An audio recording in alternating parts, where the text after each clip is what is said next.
Welcome back to another episode of the Corporate Cowboys podcast. As always, my name is Alex and I'll be your host for the next 30 minutes. Treat this as a free consultation. Like my door was open, you see me, I'm a little busy, but I'm rather generous with my time when I'm not charging for it.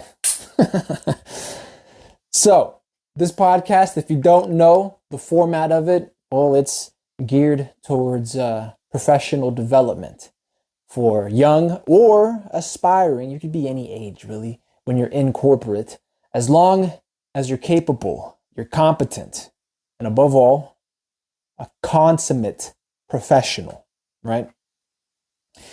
There's a saying out there that says, beware. A saying that goes, beware of an older person, I guess. Beware of a person with age in a field or a practice where they tend to die young. Now, I don't mean to get dark fast, but corporate is what a corporate does. It's a corporate war, and we're born into it, literally. Born into it. You could be on an undeveloped continent, and if you are you're born into the corporate world. Now, it just depends on the degree of incorporation, right? Because you could be unincorporated. Again, I might be speaking legal terms, and if a lot of this is going over your head, then you need to learn how to overstand, okay? Not just understand what I'm saying, but overstand. Read between the lines. Comprehend. So we're all born into this corporate world, in an ongoing corporate war.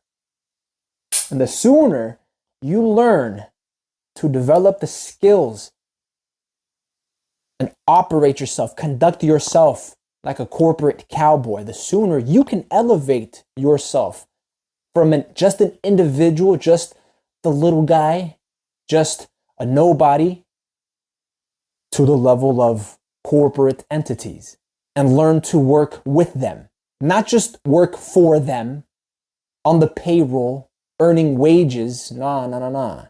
You start earning contracts, earning rates, setting those prices, because we all sell some parts of ourselves. But you can learn to negotiate for yourself and not depend on anyone else. Don't get me wrong, I'm all for gangs and crews and organizations, i.e. unions. But even a union is a corporation. And the same politics, the same corruption, greed, and avarice that you see existent in corporate, exist in unions, exist in street level gangs. I would know. I studied this shit. I mean, at times, at the street level.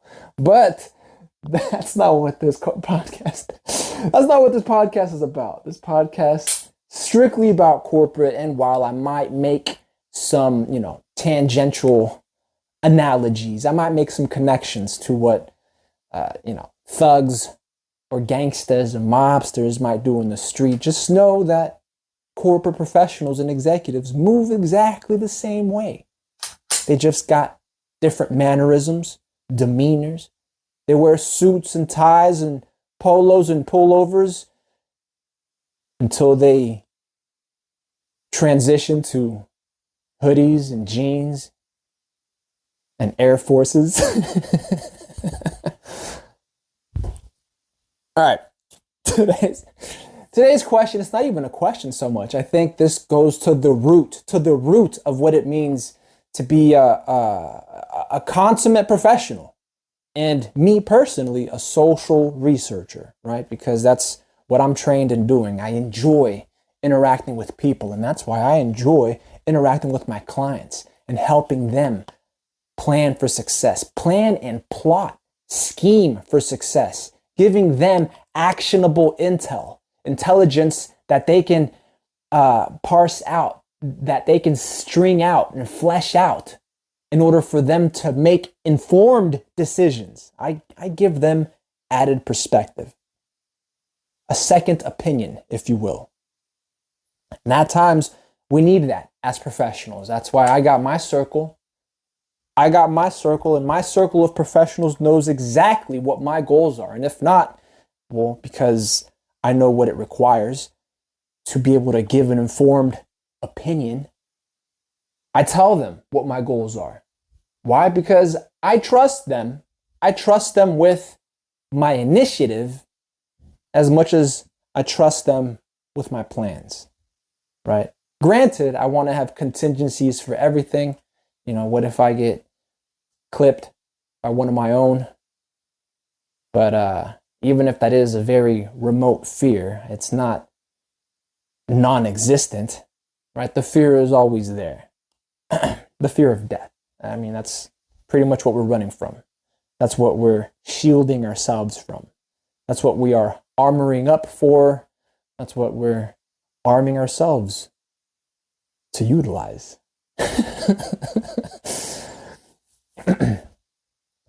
Alex, stop bullshit. A little proof of life before we carry on. It's before we actually get started on the question. It's Sunday, the Lord's Day, June 4, 2023. Today's question is coming from r/career guidance. This is a Reddit subreddit. And this one is flared for advice. So they want advice. They're soliciting advice. But the question they prompt is a little special. I think it's a little meta.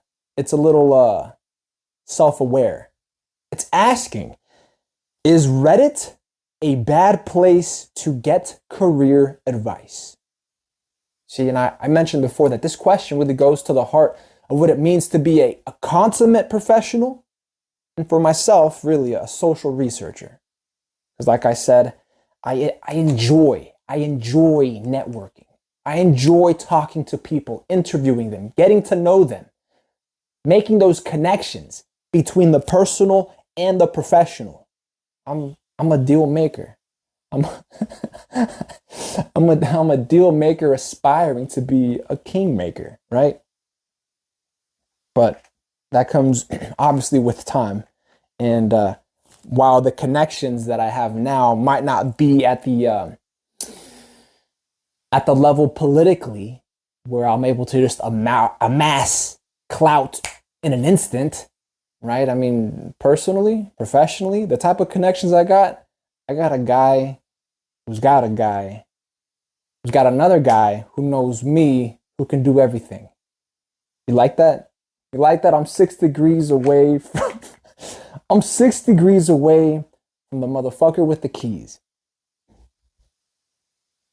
So, this question, our hypothetical client, if you will, and we treat them as a hypothetical client because these questions that people pose on Reddit, right, they're very limited in the amount of information they give us. So if we had the client in front of us, we would be asking them preliminary questions, biographical information that we would need in order to establish some type of baseline before we started drilling down into their actual problems, their actual professional aspirations, their professional motives, their goals, their objectives. So they start with, anytime I tried looking up information about certain majors and careers on Reddit, not exactly sure which subreddits. Okay, so they're not clear, but they say they're not exactly sure which subreddits. I come across a lot of pessimism and negativity surrounding every major, and it discourages me from pursuing it. I recognize the world we live in is much harder in regards to making money and finding a good job, but man, what the heck am I supposed to pursue? Well, just a quick interjection. I think, I'm not thinking. I'm making an inference here that this person, because if they're just evaluating their options for higher education, that they're young. They're younger. They may or may not have significant experience in the working world, in the real world, if you will.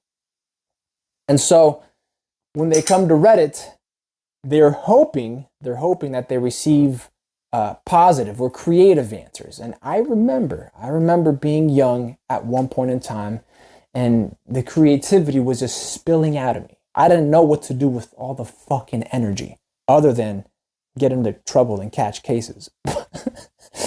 But if I had known that this shit called Reddit existed, even then, my young social researcher mind might have came up with the right questions to ask as far as what my interests are and what my skills and abilities are, in order to incite some ideas, in order to invite some good ideas about how best to invest my time and my energy. And that's what a lot of clients are looking for.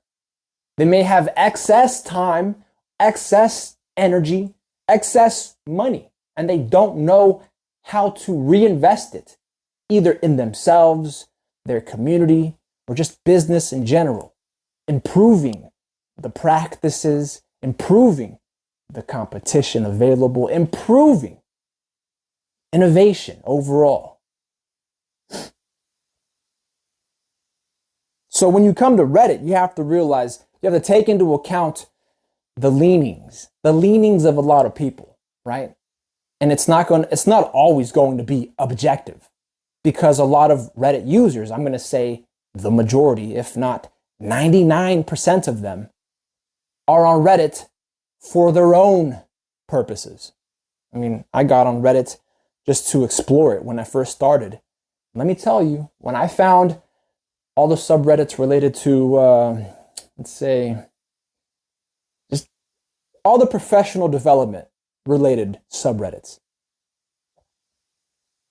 I really took to following them and reading up on them, but at the same time, remaining aware. I was aware that every other user on there might be on there for personal reasons, and that their opinions are exactly that. They're personal opinions. Whereas I was approaching Reddit with a professional objective, a professional lens. So remember, when you're on Reddit and you're asking questions, if you're not going to a professional whose practice is providing objective opinions, these Reddit users are going to be answering from their personal experience only. What they've done in the past, what they've witnessed, what they've experienced. A professional goes beyond that. I've researched and not just recorded my own experiences, but the experiences of my colleagues and their colleagues. And from there, you have quantifiable data. I've got it in quantity and I've got it in quality. And Reddit, unlike, let's say, another social media like the one with the blue bird on it, leans a particular way, right? It could be left or right or all the way the fuck backwards. But that'll also let you know the type of opinions you're going to elicit. They might be pessimist. They might be whiny. They might be bitchy. They might be overly optimist. But you've got to take every single one of those with a grain of salt and find the thread of truth in the middle of all the answers provided. Because there's going to be some truth in everybody's answer, and then the rest is going to be bias and opinion. You've got to learn how to code their answers so that way you can filter what they're saying for just their opinion or their own complaint versus something you can actually use and act on. And my goal as a consultant, as a professional, is to do only that. Is to give you what's filtered already. Is to give you a very distilled view of corporate. I mean, shit, what would corporate cowboys do? Think we're gonna sit around, bitch and complain? Nah, not even. You have to be handy with the steel and earn your keep. You know what I mean? That's a young guns shit, man.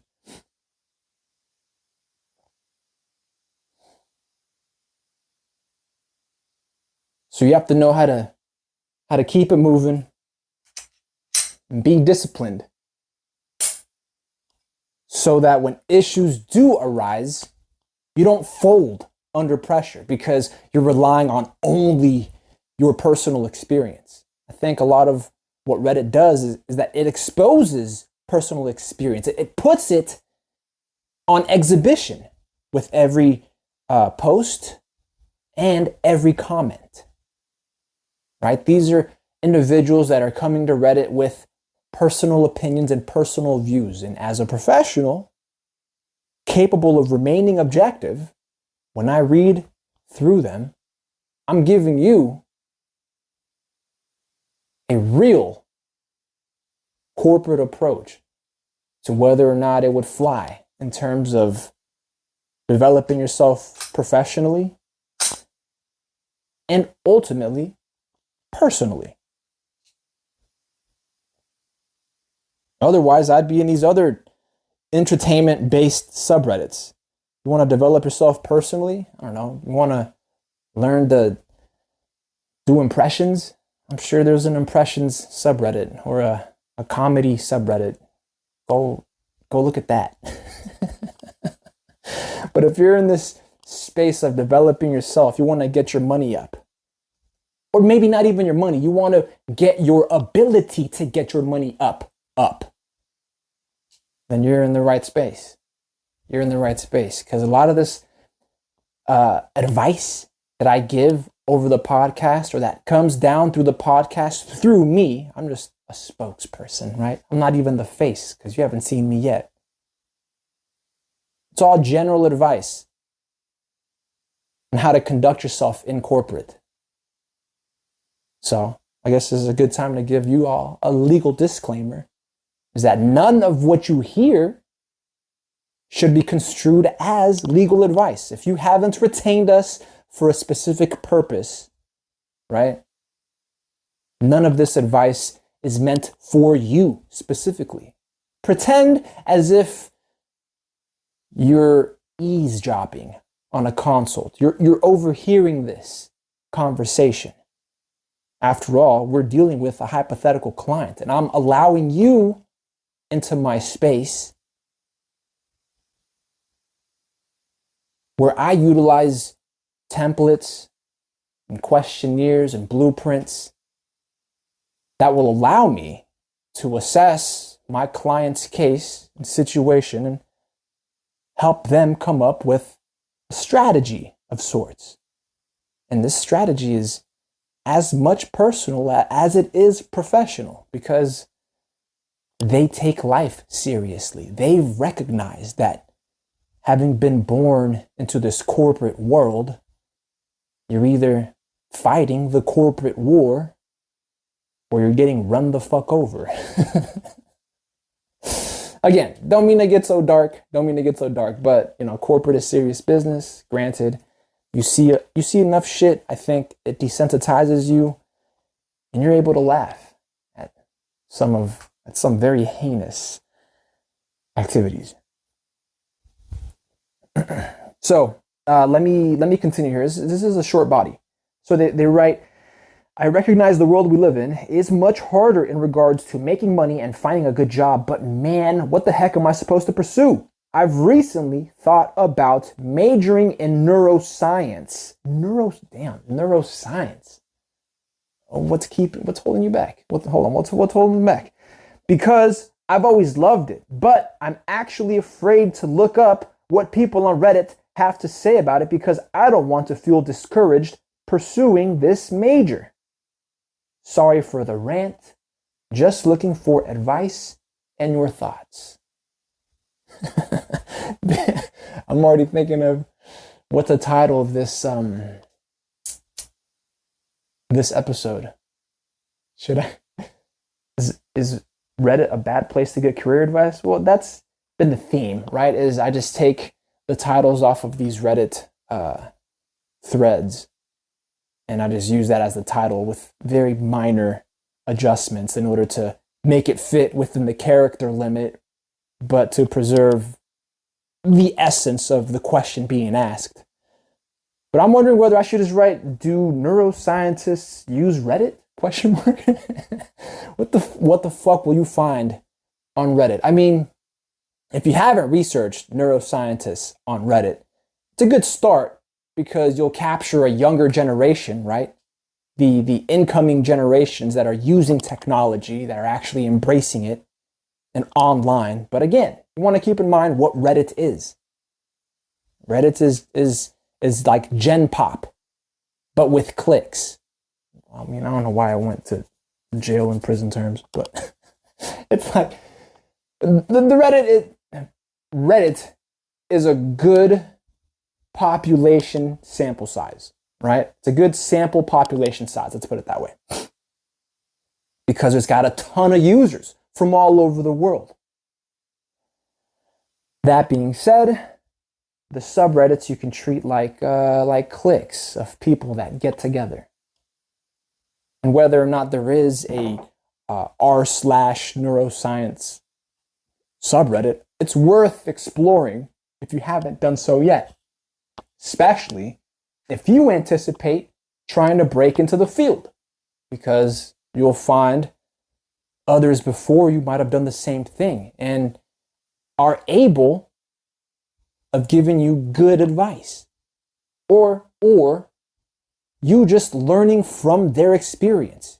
You learn vicariously by them documenting it for you. Again, that's a skill that not a lot of people possess. Learning from other people's experiences.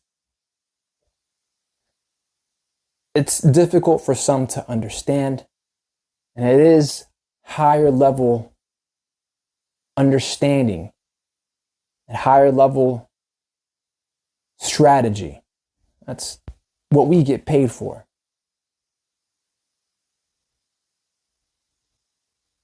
Nonetheless, you should move out of Reddit when it's something as hyper-technical as neuroscience, which can be really hyper-technical. I'm sure there are other science publications and trade publications and professional medical publications, other platforms, other forums that you could explore. I mean, the Reddit is not the end all be all, only because there are less rules. I mean, you would think that because they're so stringent on community guidelines, only because you can't question a lot of the mainstream narratives, you think it's like highly regulated, and it's not. It's not. It's not even self-regulated. But go and visit a neuroscience publication or a forum that specializes in neuroscience, which you can go find. Just use Google or Bing or whatever it is. But you go there and you start exploring, you start reading success stories, stories of failure, triumph, of trial, of error. And I'm sure you'll learn way more than just pitching this question on Reddit and hoping for the best, right? Even coming to me is where I would tell you to start, which is going to be those publications and those forums that interest you or that fuel and accelerate your momentum on getting into that field. Otherwise, you visit Reddit, and because the majority of them are not neuroscientists, you're going to catch a lot of negative and pessimistic views. That might serve to discourage you if you're not strong enough in your convictions. If you're not absolutely obsessed and committed with following through and becoming a neuroscientist. A couple hundred comments saying, oh, neuroscientists don't get paid in the US. Oh, neuroscientists don't get paid in the West. Well, what about, I don't know, for the sake of argument, you visit a neuroscientist forum or a publication, and there's a neuroscientist who's practicing out of Vienna because they've got slightly more liberal views on research. Then you don't kick it out here in the West. Go to Vienna. But it's up to you to make those moves. It's up to you to collect and aggregate that intel for you to act on. Me, at this point, I mean, I could help. That takes money. You want to retain us? By all means. By all means. But that's going to require money. And I think if you want to become a neuroscientist, the amount of legwork and connections you'll have to develop, I mean, you've got to be upper class, easy.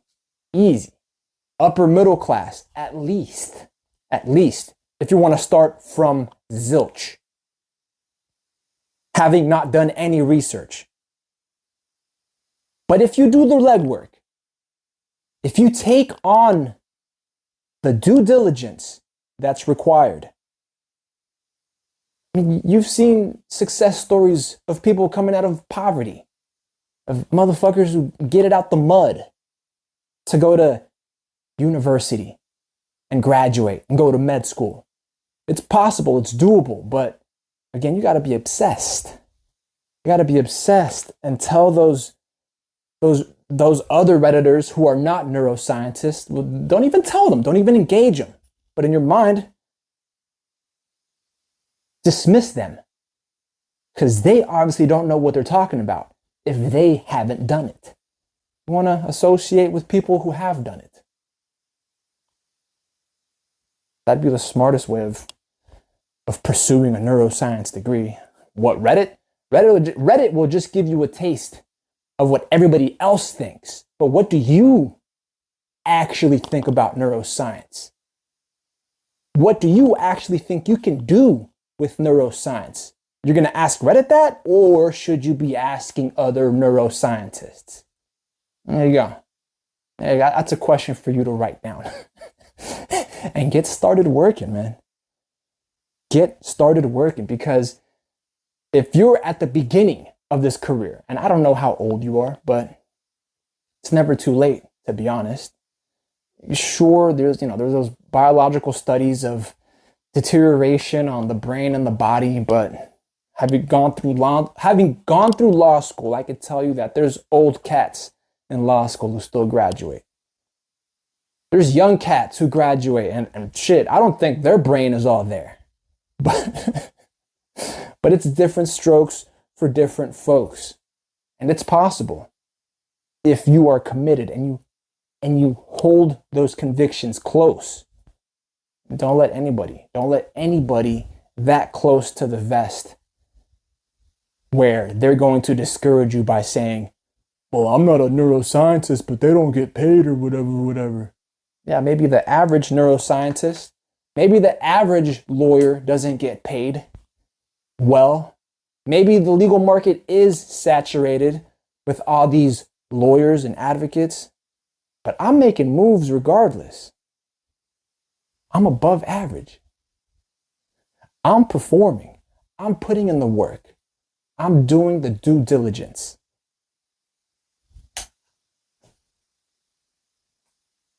I'm that factor that's bringing talent and luck together.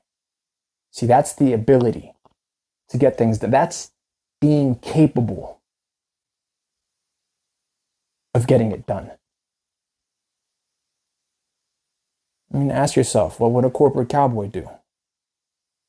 If you're not already following us, do that. We're on Instagram. That's at Corporate Cowboys with a Z.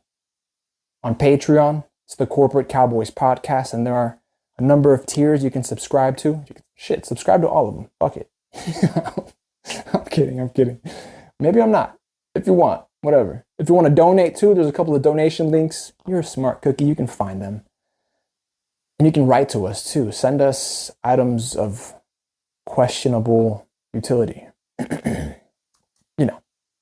That's P.O. Box 3372, Rancho Cordova, California, 95741.